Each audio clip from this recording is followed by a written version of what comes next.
আসসালামু আলাইকুম প্রিয় সৌদি প্রবাসী ভাই বোনেরা, আপনারা আশা করছি মহান সৃষ্টিকর্তার কৃপায় খুবই ভালো আছেন। আজকে আপনাদের জানিয়ে দিব 22শে জানুয়ারি 2025 সাল।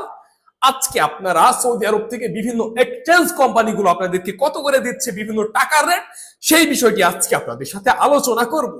তো প্রথমে আপনারা যদি টিকমো অ্যাপের মাধ্যমে সৌদি আরব থেকে বাংলাদেশে টাকা পাঠান, তাহলে ব্যাংক টু ব্যাংকে দিচ্ছে 32 টাকা 20 পয়সা করে, বিকাশে দিচ্ছে 32 টাকা 14 পয়সা করে। ইউএর পে ট্রান্সফার্স্টের মাধ্যমে যদি আপনারা ব্যাংক টু ব্যাংকে টাকা পাঠান, তাহলে দিচ্ছে 31 টাকা 83 পয়সা করে, নামের উপর 32 টাকা 5 পয়সা, এন্ড বিকাশ 31 টাকা 74 পয়সা করে দিচ্ছে। ইউএর পে মানিগ্রামের মাধ্যমে ব্যাংক টু ব্যাংকে টাকা পাঠালে দিবে 31 টাকা 56 পয়সা, নামের উপর 31 টাকা 79 পয়সা, এন্ড বিকাশে 31 টাকা 77 পয়সা করে দিচ্ছে রে ভাই।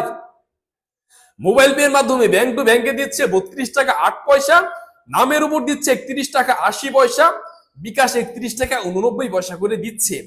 ভিনিয়ালা থেকে দিচ্ছে 31 টাকা থেকে শুরু করে 31 টাকা 85 পয়সা। এনজাস ব্যাংক থেকে দিচ্ছে 32 টাকা 9 পয়সা। আলিনমা পে থেকে দিচ্ছে 31 টাকা 69 পয়সা। এন্ড এসএনবি ব্যাংক থেকে দিচ্ছে আপনাদেরকে ব্যাংক টু ব্যাংকে 32 টাকা 10 পয়সা করে। ওকে, এরপর ওয়েস্টার্ন ইউনিয়ন এক্সচেঞ্জের মাধ্যমে ব্যাংক টু ব্যাংকে দিচ্ছে 32 টাকা 1 পয়সা, নামের উপর 31 টাকা 60 পয়সা, বিকাশে পাঠালে 32 টাকা 1 পয়সা। এন্ড ওয়েস্টার্ন ইউনিয়ন এরপর হচ্ছে তাওয়েলাল রাজি ব্যাংকের মাধ্যমে ক্যাশ পে এর মাধ্যমে 32 টাকা 6 পয়সা, ব্যাংক টু ব্যাংকে 31 টাকা 86 পয়সা। ফাউরি রিয়ার মাধ্যমে 32 টাকা 8 পয়সা, ফাউরি ব্যাংক টু ব্যাংকে 32 টাকা 8 পয়সা।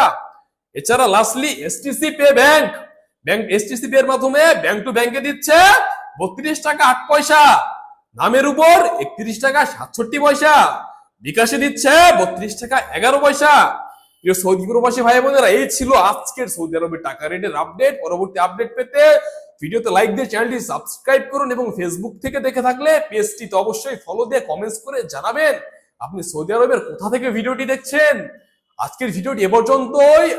আপনার সাথে দেখা হচ্ছে পরবর্তী ভিডিওতে। সে পর্যন্ত ভালো থাকবেন, সুস্থ থাকবেন। আল্লাহ হাফেজ।